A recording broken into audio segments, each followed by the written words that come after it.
Morning, and I hope you're doing well. And yeah, today we're talking about kind of a fun one, and it's this idea: are facts always facts?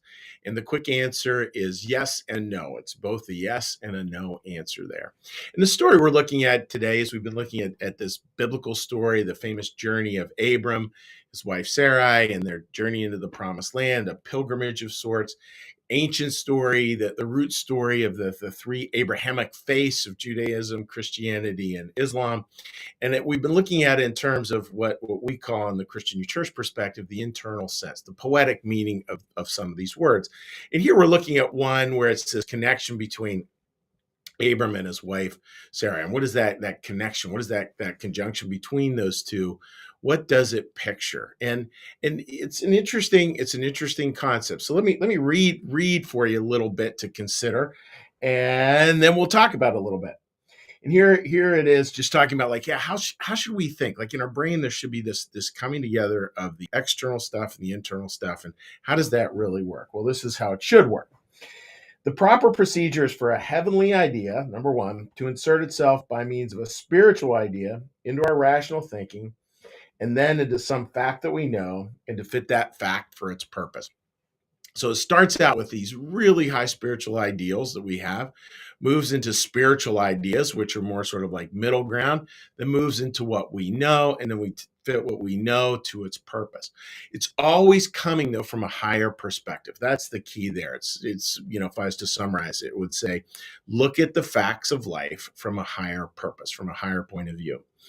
It's so apparent, and I think most of us know this, that so much of how we see is what we see. So we will see, based on our particular loves, we'll see a particular set of facts that may escape someone else. It's like a bird watcher out there watching birds is going to see birds and not going to see the deer and the other flora and fauna, where somebody out to see the deer won't see the birds. Now, does that mean those birds or those deer aren't there? Obviously not. It just means the facts that they would report would be different. We have to keep that in mind. And let's take a look, in terms of what this has to do relationally, because I think that's where this really has a lot of meaning. I'm a big fan of Harry Potter. She has a lot of brilliant insights. Again, she's actually writing from a Christian perspective, and there's lots of really, really good insights. And one I was listening to yesterday was where the famous wizard, who's one of the heroes of the story, and his arch enemy, sort of the bad wizard, the evil wizard, is commenting on him, and he says, the problem with him, and his name is Dumbledore. Problem with Dumbledore is that he's shackled by needing to see the best in other people. And I thought, yeah, there you go. So let's just play with that for a minute. So if we take that as a really, really high spiritual idea, our job is to see the best in other people. Then we pull it down into a spiritual idea. Spiritual idea means that's the person right in front of me. Who are the people right in front of you, and how do you see the best in them? Then we pull that down into a rational idea, into a concept in our head, which means I'm going to look for the best in this person. And then that will choose certain facts that then get fit to a certain purpose, so I can see where this person's really talented, where they're gifted, what they've got going for them, their beautiful heart. And I can maybe think of ways to serve that and to see that as a purpose. The fact is, folks, we will see people very differently if we come from that basic perspective of goodwill. Goodwill is no small thing. That is constantly in the Bible. Peace on earth, goodwill to humanity, right? Starting at the Christmas story. It's hammered on again and again and again. We must have goodwill. We must have goodwill. And that's much easier said than done. If we do have goodwill, it will yield different facts about other people. I find it powerful, the idea, again, that we carry around, like you'll see a little icon for this service. We carry along this little briefcase full of facts. And, the problem is, if we're coming from our lower selves, we'll carry this little briefcase around about facts, and we'll have the facts about exactly who this person is, exactly who that person is, exactly who that person is, exactly that person is, totally missing out on their humanity, on the fact that, yeah, they may be that negative thing that they did to you. That may well be very true. And there also are other things in their life as well. And we need to have space for that. Does that mean that excuses the negative things? Absolutely not. Absolutely not. Like, there are people we really do need to separate from for our own safety and well-being. Get that totally. And yet, even there, we can do that from a perspective of goodwill. We're still trying to see the best in the other person. We just know we can't be around them. Folks, that's something to really hold on to in terms of goodwill, and it reminds me of a quote. I've used this a lot at New Church Live, quote where someone said, "Believe in spite of the facts, believe in spite of the evidence, and watch the evidence change."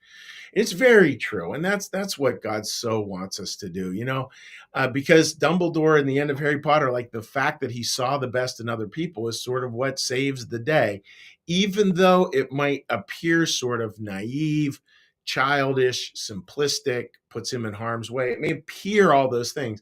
By the end of the series of books, it's obvious that that was really his superpower. If he had one, it was seeing the good in other people. And may that be all of our superpowers, like today, really work at that, really work at thinking, yeah, what is the very best that I can think of my fellow human beings? What's the goodwill that I can bring to it? And just try to exercise that as best you can. So that's my thought for today, folks. Bring a little goodwill into the world, and especially with those people who may just be driving you a little bit crazy. So, with that, we're going to shift gears, friends. I'm going to ask everybody to take a little breath, and then we're going to go through a little meditation. If you're joining us here for the first time, this is the meditative part of the service where we sort of just slow down, get ourselves grounded, allow the message to kind of seep in. So I'll do that. Then we'll do a little set of meditations. Then we'll close with a little hello to people on social media and a little fellowship as well. So with that, friends, let's get a little breath and listen to the prayer bell.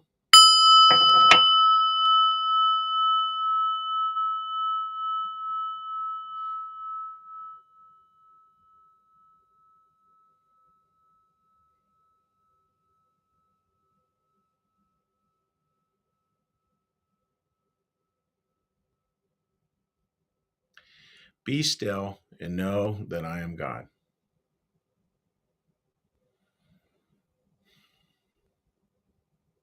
Be still and know that I am.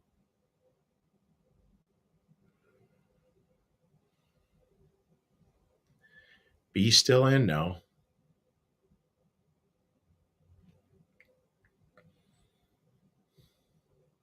Be still and be still.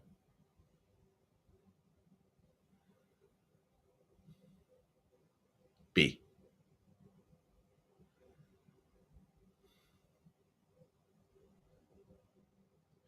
Our Father, who art in the heavens, hallowed be thy name. Thy kingdom come, thy will be done, as in heaven, so upon the earth. Give us this day our daily bread, and forgive us our debts, as we also forgive our debtors. And lead us not into temptation, but deliver us from evil. For thine is the kingdom, and the power, and the glory forever. Amen. May the Lord bless you and keep you. May the Lord make his face to shine upon you and be gracious unto you. May the Lord lift up his countenance upon you, bring you peace, and bring you home. Amen. All right, dear friends, a quick little cheery hello to those who might be joining us online this morning. Let me just flip to it here. All right. Kim writes, good morning, and good morning to you, Kim. Sherry writes, seek and ye shall find, God willing. Sometimes it's a challenge. Yeah, and it's interesting. It's interesting because it is. Some people you got to dig really hard. And and yet it's interesting. There's usually something in there. I know a number of times I've done funerals for people who were mostly known as being irascible curmudgeons, and they all had a little soft place. And it didn't take, it's funny, at a memorial service, it didn't take a lot of digging till you start to hear that stuff, but it probably took a lot of digging while they were still alive. So that definitely brings a smile. All right, let's flip over on to another social media platform here and give a little cheery hello over here. All right, Linda writes, good morning, and good morning to you, Linda. Lizzie, great to have you joining us, and good morning to you, my friend. Gene writes, good morning, friends. Good news on my last biopsy. It's a happy day. Gene, that is terrific news. That is great, great, great stuff. So, friends, again, a lot of you watch throughout the day. Warmly invite you to make any comments. And we'll get a lot of comments later in the day and later in the week. Please always feel free to do that. It's wonderful to hear from people with all your great perspective. And we'll close just with a quick little stewardship reminder. And with that, thank you folks so much for joining us here today.